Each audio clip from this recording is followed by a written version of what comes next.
What if one deal could crash oil prices overnight?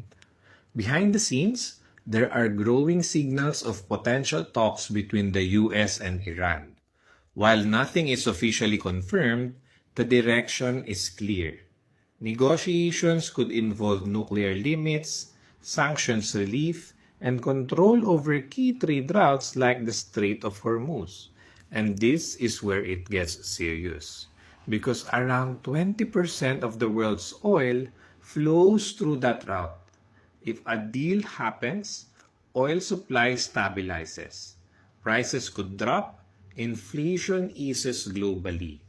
But if talks fail, oil stays elevated, energy pressure continues, and markets remain volatile. This is how global negotiations move markets, not when deals are signed, but when expectations start shifting. This isn't just geopolitics, it's a negotiation that could impact oil, inflation, and your daily cost of living. Wisdom leads, action follows.